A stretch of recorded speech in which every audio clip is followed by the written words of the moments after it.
Hello and welcome to the News9 Plus show on the world's first news and current affairs OTT platform, News9 Plus. An out-of-control container ship crashes into a road bridge. It could have been catastrophe. Dozens of automobiles falling into the freezing water. Over 30,000 vehicles use the bridge over Baltimore each day, but the Indian crew on board the container ship displayed presence of mind in alerting the local transportation department that they had lost control of the ship. The 22 Indian crew prevented what could have been a catastrophe. Dozens of vehicles hurtling into the Patapsco River in Baltimore.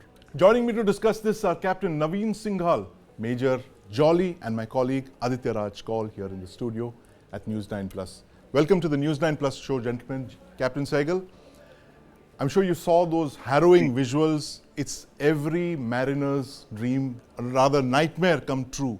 Explain to us what the drill is in an emergency like this and why you think the Indian crew did the right thing last night. Hi, Sandeep. Thanks a lot for calling me once again here. So I'll take your second question, the first, that what the Indian crew did right.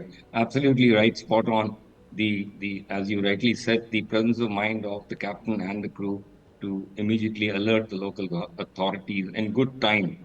However, the action from the port authorities was sort of, was not sort of visible. So in that sense, they did a very good thing and they did whatever possible they could. The synergy ship management, which is they are the managers for this particular vessel. They are on the Lloyd's list. They are number 3 in terms of quality, well ahead of many European ship owners. So they're right number 3. It's a company which is about 18, 19 years old, but they've done excellent. They have a very good team of good managers ashore, and likewise an excellent seafarers on board. So certainly this was not something which was expected from this, but accidents happen many a times due to various reasons which are not known, and it's still very early days. So one has to wait and watch as to what actually transpired on board the vessel, and that'll only come up when the investigations actually unfold. And talking about the port authorities, so here some questions that come to my mind, because I've been a pilot and I was a pilot for about 3 years in Mumbai. So, I mean, I am aware of how port operations also sort of, take place. So one of the things that comes at the top of my head is that this ship was exiting at about 1:30 a.m. Now, this is a third generation, a 10,000 TEU vessel. It's about 1,000 feet long. So at 1:30 a.m., so when the master did send the SOS alert to the port authorities. And by the way, we had 2 pilots on board, not 1. So, I mean, what exactly was happening? Why was it that the port authorities could not send their tugs in good time so that the tugs could actually push the vessel and swing it in another direction? So what exactly happened there? Now, that's a question mark that really comes up. Because of course, any given point, Captain Singhal, there's going to be an inquiry, I'm sure, into this. But I mean, from what we could make out in the video, I mean, explain to us, the lights in the ship went out, it blinked. Suggesting there was a loss of power on board. I mean, how could something like this happen on a ship of this size, that it completely loses control and then, slams into the bridge? Yeah, so these type of blackouts is not something which is uncommon. I mean, like when ships are docking and undocking, there are movements taking place. Occasionally, these type of things do happen, and when the ship probably hits the berth or it hits a gantry or things like that, minor damages and stuff like that. So here, in this particular case, there appears to be, like you rightly said, 2 blackouts. Now, one of the things that comes to my mind is that these days, there is a lot of emphasis on low fuel sulfur. So these low fuel sulfur has become a very, very, big issue. And a lot of these these low fuel suppliers, for the low fuel sulfur suppliers, they are adding a lot of additives and chemicals, and it is possible that it is because in port they have to use this low fuel sulfur. So there's a very good chance that because of the additives added there could be some problems with the machinery. That's the main engine. Because by the way, what we have to understand is the ship is only 9 years old. It's a pretty new ship, and it's it's Japanese owners. They're based in Imabari, so they are this ship. I would believe that they have their very good maintenance schedules, And even though they are very busy all the time, 365 days a year, but they But just do quickly, have rare Captain Singhal, time sum to. up for us, when you're on board a ship, you lose all power, you lose all systems, the lights are completely out. And you're heading into a bridge or something. What is the first thing the master kind of does? I mean, the fact that, the US, none other than the US president has mentioned that, they displayed extraordinary presence of mind in alerting the Maryland Transportation Authority. They seem to know whom to dial and, in that emergency. But is this normal? I mean, is this what you're trained to do in case of a crisis like this? Absolutely, absolutely. You see, Indian seafarers are the number one on the list. I mean, if you go around, they are the most wanted seafarers. We have the best of the training, the best of the certification in the world. So we are definitely the most wanted and the most highly paid Right. in the maritime industry today. Now, Yes. as far as this is concerned, when there is a blackout that does occur, there's an emergency power that immediately takes on. Right. And by the way, there is always redundancy. So when something does happen like that, there is a redundancy in such third generation vessels to take over. Yes. So there's an emergency power source that takes over, and and with that, the steering also is connected. Right. Now that takes a little bit of it takes about a minute or so to kick in. But Yes. at the speed at which this vessel was moving at about 7 knots, they probably cover that distance in a matter of they just had about a minute and a half to take Yes. action before they hit. So they had very little time. So it Right. was really a sort of an act of God that this occurred just short of the bridge. If it had been just after the bridge, there was Yes. probably no problem at all. And by the way, when you're crossing such bridges, the pilots are generally very careful. They slow down the vessel before and near the bridge, they just increase the Yes. speed a bit so they can steer the vessel well. Right. So in this particular, and these ships can't be navigated at 3 to 4 knots because they are big ships. They need speed Yes. They need time to to maneuver. slow Yeah. down and And stop, also and yes. their minimum dead slow head speed itself could be, at something like 6, 7 knots. Right. And keeping all this in mind, I wonder why the port authorities did not have a tug escort. This is Yes. something that comes Of course, into this my will come mind. in the inquiry, but Aditya, quickly your thoughts on this. Indians abroad doing us proud once again. 22 crewmen who did the right thing. As Captain Saigal mentioned, they had just a few minutes in which to make up their mind, and they did the right thing. Well, I'm not surprised. Just like he mentioned, we are the best seafarers in the world. Yeah. And they maintain the SOPs, all protocols are in Right. place.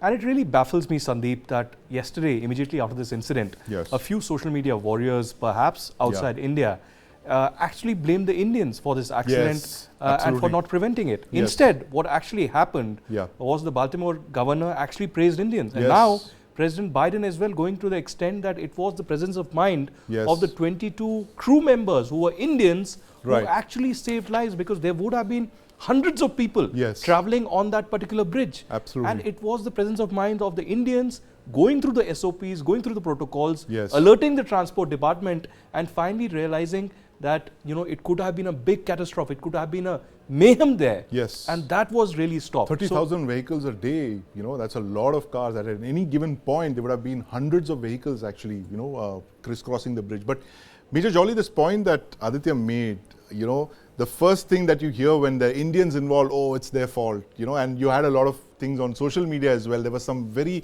deeply offensive, racist, GIFs that were shared as well. How far do you think this incident will go to bust the myth that Indians are simply the best, especially when it comes to the seafaring community, which we are among the top 5 in the world? So thanks for inviting. And actually not even top 5 since this incident happened. So I was reading about it. We are the third largest seafaring community in the world, and almost 10 to 12% is manned by Indians. Yes. And I read a report last year, and it is targeted to go up to almost 20%. Imagine 1/5 of entire seafaring community will be Indians in coming years. Right. On top of it, we have officers right from sailors to captains commanding these ships. So overall, the record is fantastic, and Yes. they actually dominate the industry very well. But this racism is actually nothing to do with seafaring or shipping accidents, something. Yes. I think it is very much the flavor of the season right now, targeting Indians on racist comments. Yes. Under racism. And since they can't talk about things that India is doing right, they can't touch us on exports or defense, and they always come down to these pathetic, things which have been going on since ages. about our religion, about our identity, and these. Then they try to connect everything. Yes. The most common, most offensive tweet which is going on, I also replied to that. You see this guy and he's put a soundtrack behind where these two, it was a famous funny gif that came out that Yes. these two cab drivers were fighting in UK and only they were using some couple of cuss words because Right. they had limited English knowledge. And in front, the image shows that Indian guys are in their, lungis, dhotis. Yeah, the and- stereotypical Indians, the Yeah, naked yeah. fakirs with turbans and the lungis. And Yes. land of snake charmers. Yeah, that's right. That- yeah. So it is the same thing. It's the same when we send a mission to moon. The first thing they can show is that you're standing with a cow outside. Yeah, trying to knock into an elite club. That none other than the New York Times came out with that New York deeply Times. offensive cartoon. So this is, I think, inbuilt in somehow. You cannot detach racism from America for long. Right. I mean, the way country was founded, they are not like Bharat, where we say 500 generations and we are from this country. Yes. So they tend to always think of, I'm the earlier one, I'm native, Right. he's outsider. Collectively, the country with the largest slavery record, right? Then the Yes. African Americans were racist towards them. Collectively, they are racist against Hispanics. Yes. Then collectively, they are racist against Asians.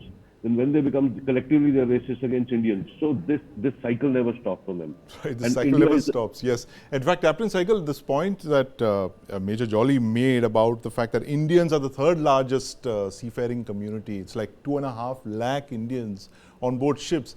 And you increasingly see them, carrying out their duties with utmost professionalism, calm, collected. We saw them in the line of fire in the Red Sea attacks. Yes. When they were being targeted by the Houthis, where you have them saving ships, completely calm, collected professionalism. You think this incident, this one where they've literally saved hundreds of Baltimoreans who were on that bridge, and this is no fault of theirs, mind you this, it's the duty of the shipping company to ensure that that ship is in top class condition, which it clearly was not. But tell us about this incident, what it will do for the morale of Indian seafarers all over the world, the 250,000 Indians who are sailing on ships across the world.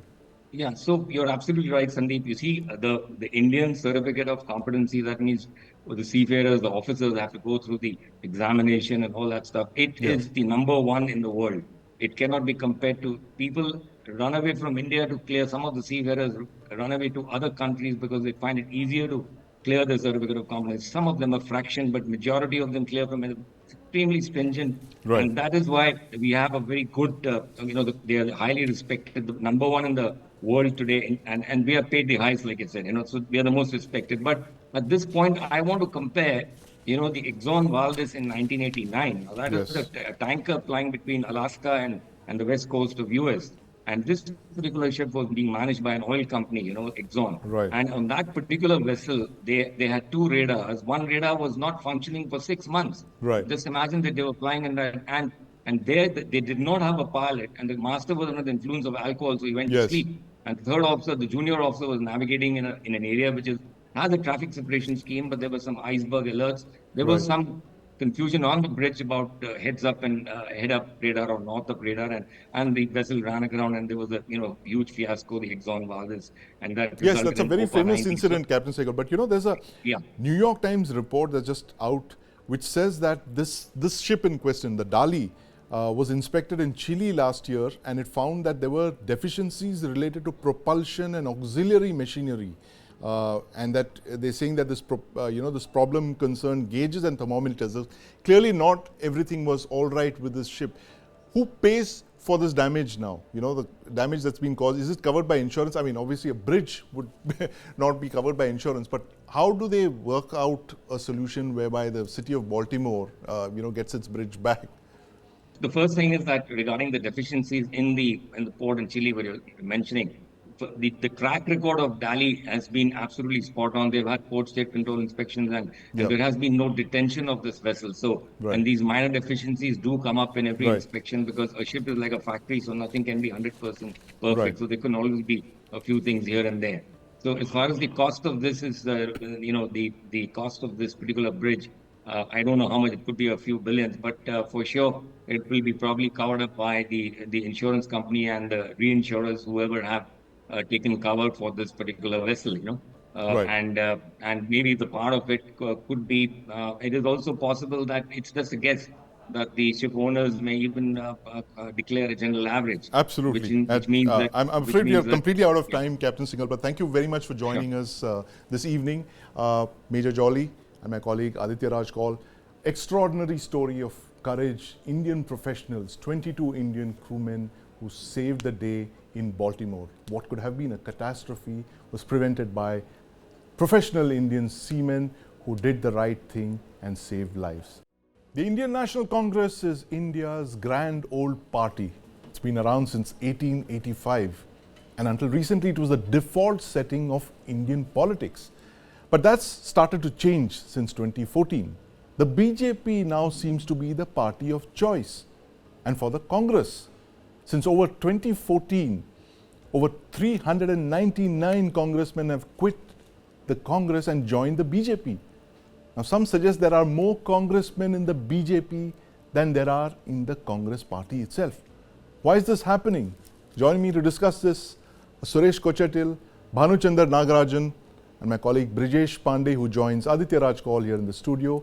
Gentlemen, the Congress has been a sinking ship for some time now. Suresh, we've known that. But of late, what we are seeing is that entire dynasties, the political dynasties of the Congress, whether it is the Deoras or the Bean Singh's family, Ashok Chavan from the Chavan dynasty, they're all leaving the Congress to join the BJP. What is the reason? I mean, do they believe that the Congress, the party is truly finished? Well, there are two ways to look at it. One, of course, is that it's a sinking ship, that everybody knows it's a sinking ship. But that's more important than that is the leadership gap that is appearing in Congress. And that's been there for quite a long time. Everybody knows Rahul Gandhi is not fit for the job. But the Congress continues to push him into the front stage, thinking that, repackaging him and relaunching him will again pay dividends. Right. It doesn't work that way. We very well know that. I mean, look at, on the one hand, you have this huge BJP election machine, which works day in and day out. You have a prime minister who puts dust in all rallies, comes back, sits in the night till about 2:15 in the morning, and then clears the candidate list. Right. Whereas Rahul Gandhi, on the other hand, I don't see him working even during the daytime. So where is the difference? This famous photograph, I don't have it with me, if you can flash it, nothing like it, where Rahul Gandhi is speaking to, or rather not Rahul Gandhi, the young brigade, that is, you have Sachin Pilot, you have Milind Deora, you have RPN Singh, you have Jyotiraditya Scindia, you have Jitin Prasad, all of them, I think in some Congress meeting, they have gathered together and are chatting.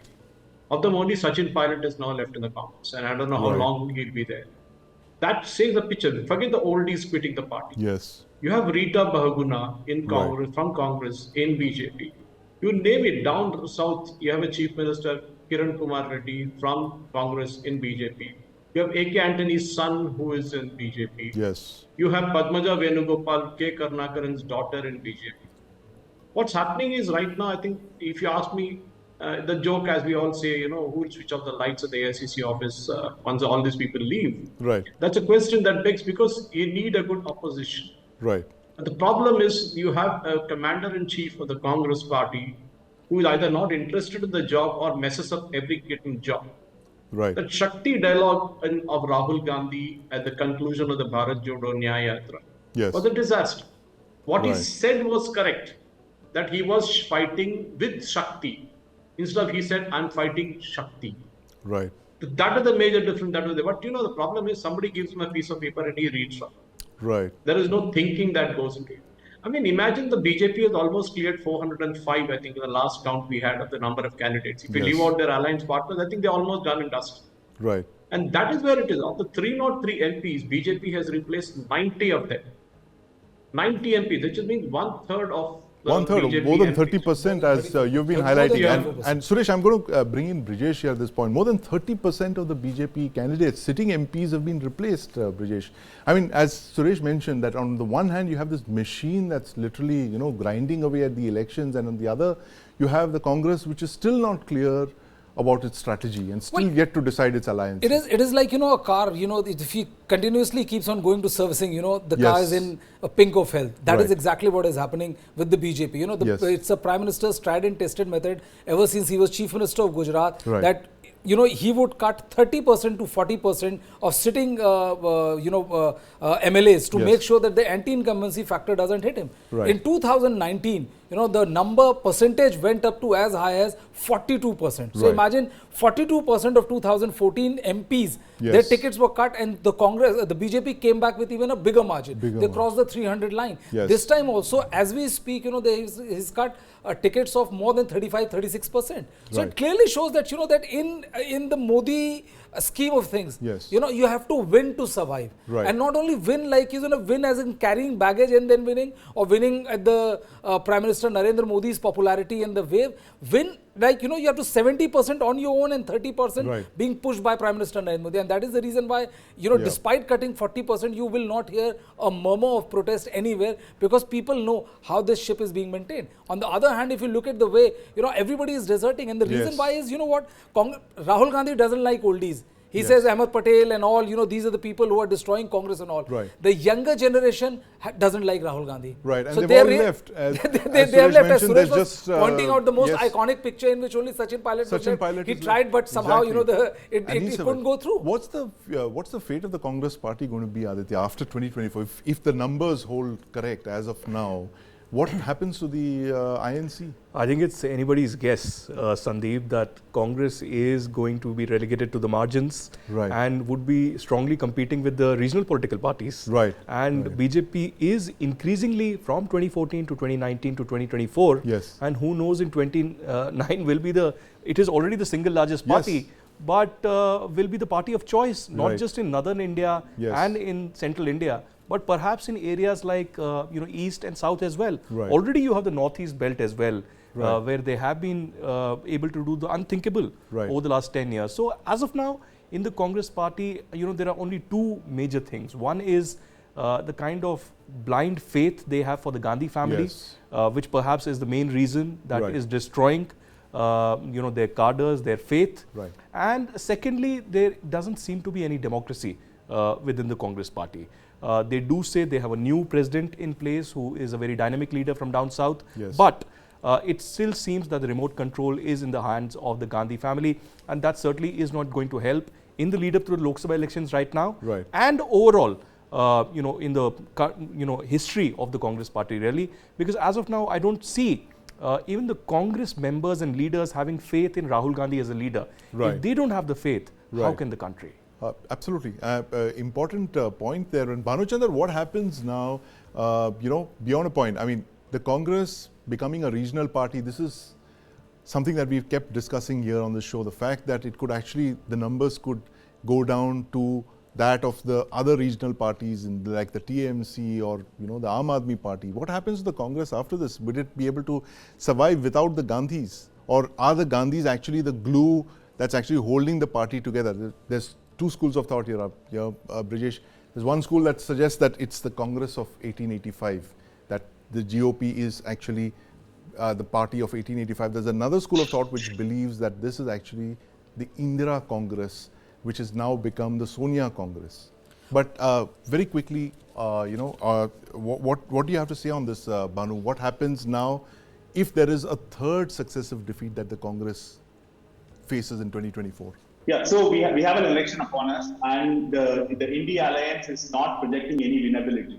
And the main factor for that is that the anchor of the alliance is weak in itself. The center doesn't hold. The Congress is not providing the anchor that it should provide. This is because of three reasons. Obviously, it has 52 seats in the Lok Sabha, and the recent drubbing in the three state elections also lowered its stature, and financially it's weak as well. And if not for power and money, the other thing that could hold parties together is ideology. There is no common ideology in the India Alliance except Modi Hatao, right? So this is the state of affairs within the India Alliance.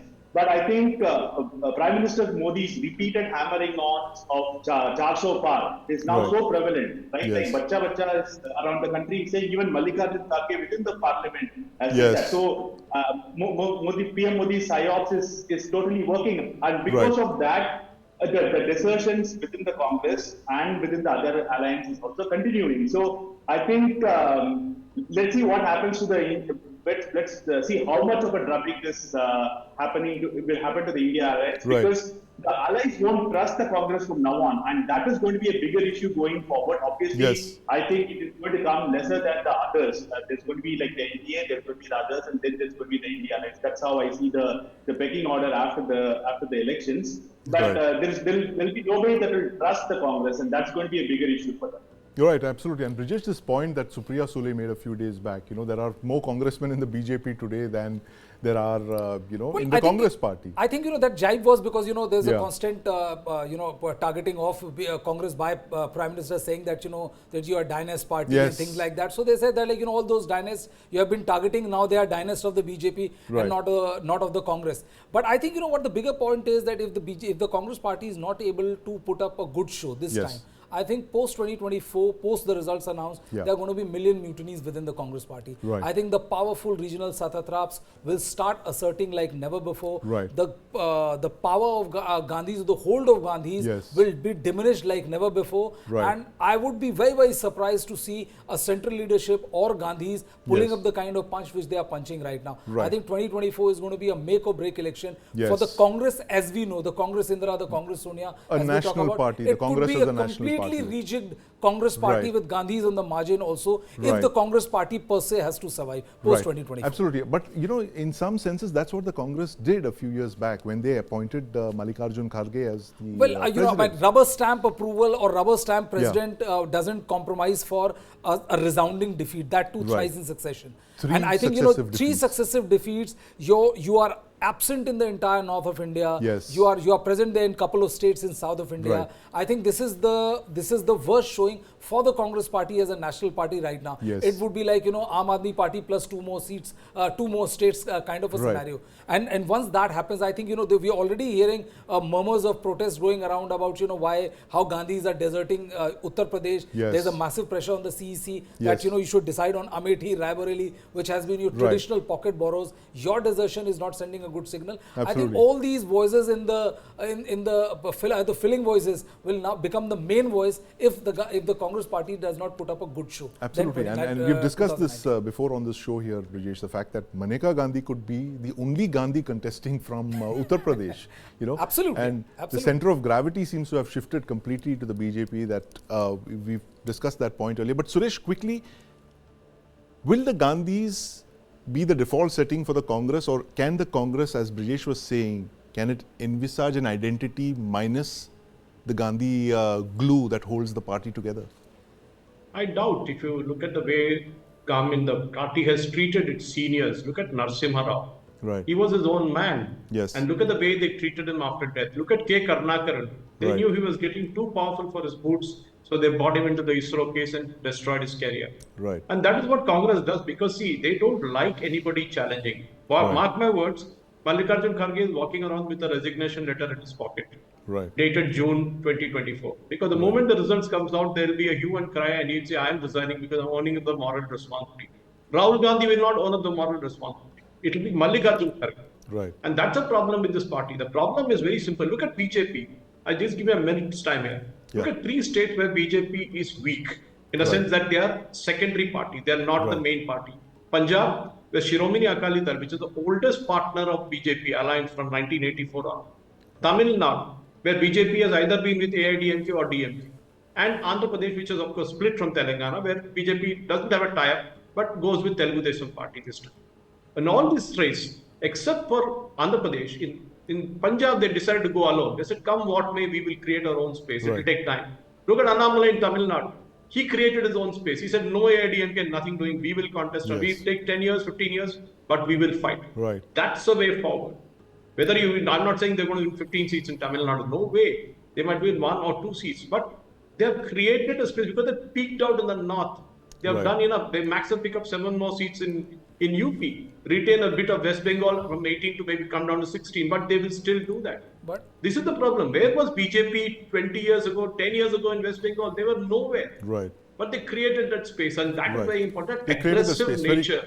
Thanks, Suresh. I just want to say one thing. Like there's a saying in Hindi, ye saal dusra hai, wo saal dusra tha. Yes. The point is that earlier the Congress was the most powerful national party, and then they were able to pull up what all Suresh very rightly pointed out. Right now, even a party loyalist, most loyal soldier of the party, Ashok Gehlot, could put up the kind of act of rebellion right there at face of Gandhi's, and he could not do anything about it. I think that will increase the frequency of that act, will increase several folds post June 2024. June 2024 is going to be a landmark in Indian politics. As Brijesh just mentioned, it could actually see the Congress becoming a regional party, a first among equals, and certainly a shadow of what it once was. India's default setting, which is now changing because of that massive exodus of leaders.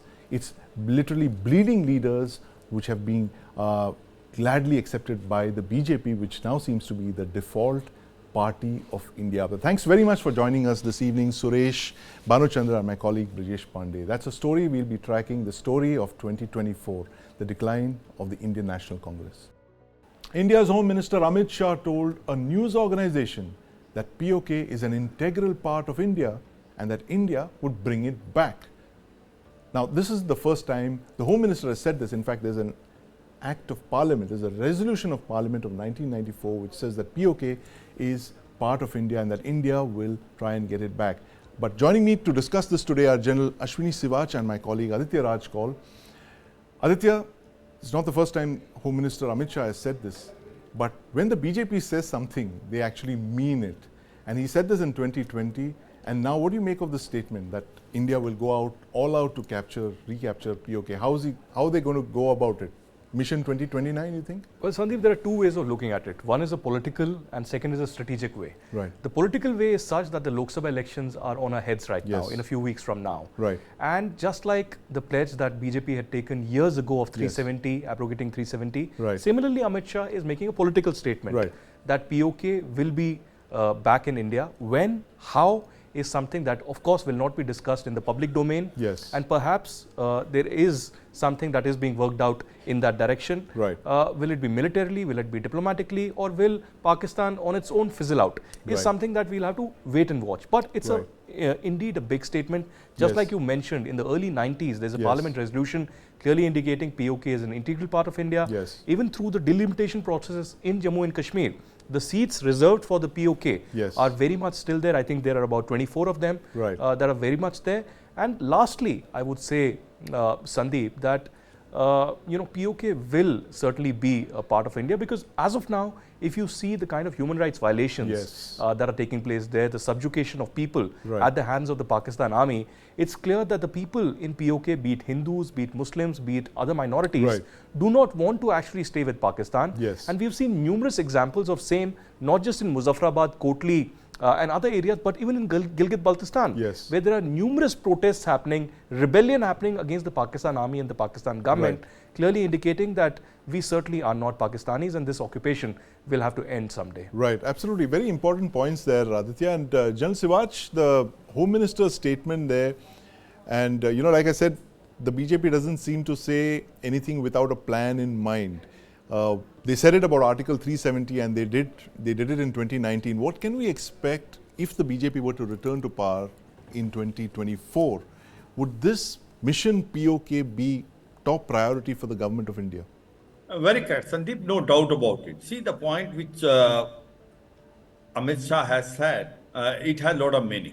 The point is that as far as POK and Gilgit-Baltistan is concerned, they are part and parcel of India. This have been illegally occupied by Pakistan from 26 October 1947. That was the time when annexation took place and Maharaja Hari Singh signed an instrument of annexation unconditionally joining India. Now the question is, how do we get it? There are more multi-pronged strategy which this government will adopt, because anything what the present government says, it delivers. You very rightly brought out Article 370 and 35A, which has been obligated in 2019, no one could have dreamt of it almost about 10 years back. Right. So the point today is, as far as POJK and Gilgit-Baltistan are concerned, the people of that want to now join India. The reason is simple, that they have seen the development which has taken place in Kashmir Valley, yes, and also both in Kargil and Batalik area. They right, feel it, they have been left out, and they feel that they are actually part and parcel of India, and yes, Pakistan has been exploiting that. You know, right, whenever there is a Pakistan army, they keep on saying, now as on today, ye jo dahshatgardi hai, iske piche vardi hai. And right, the 2-3 points I will just point out, Sandeep, as far as their main river, which is the Neelam River, that, has been turned toward Punjab rather than getting water in Muzaffarabad, Kotli and Mirpur Valley. And the second thing which is happening is that Mangala Dam, which produces the power, yes, which is about 1 rupee per unit, goes to first Punjab, comes back to POJK with almost about more than 50 rupees per unit. So today there is a full exploitation which has been taking place of POJK and Gilgit-Baltistan. It is rich in mineral resources, and with this China-Pakistan economic corridor going through Gilgit-Baltistan, people in Gilgit-Baltistan, especially who are Shia population akin to our Kargil and Batalik, they do not want to stay with Pakistan. And I suppose that in this scenario, when people themselves don't want to stay with Pakistan, and Pakistan going through a turmoil of political instability, economic crisis, and terrorism increasing in Pakistan, I suppose this is a good opportunity, and government would have made a roadmap, and I'm sure it is a strategic roadmap. It will be unfolded once this government comes in again after 2024. Absolutely. And to me, it looks like that, Sandeep, this is going to be a reality, not too far off, but in the near future. Right, absolutely. A strategic roadmap there, Aditya, and that strategic roadmap, as General Sivach mentions, the first phase of that happens to be 2019, abrogation of Article 370, and possibly the second phase could be the reintegration of POK. We don't know how that's going to happen, but let's watch this News9 Plus documentary, Mission POK, on the alternatives and the options that India has before it to reclaim what was once our territory, Pakistan occupied Kashmir. Let's watch. Pakistan की सरकार को भी स्पष्ट बतलाना चाहता हूं कि कश्मीर की रट लगाकर कुछ हासिल नहीं होगा। भारत की संसद में पीओके को लेकर एक सर्वसम्मत प्रस्ताव पारित है। वह भारत का ही हिस्सा था, है और आगे भी हम मानते हैं। August 1947. India got its freedom and Pakistan was created. Since then till now, there is an unfinished business of partition. And that is taking back its territories of Gilgit-Baltistan and POK being held by Pakistan. Is war an option, or can we win back our territories in the International Court of Justice? The very law that created Pakistan itself makes J&K part of India. If Pakistan disowns this law, there is no Pakistan. The National Command Authority and all are all subservient to Pakistan military. So the possibility of a major loss translating itself to use a nuclear device is possible. So you have to have a full idea of what this entails, militarily, economically, politically, internationally. Then you can think about acting or planning. Reuniting Gilgit-Baltistan and POK.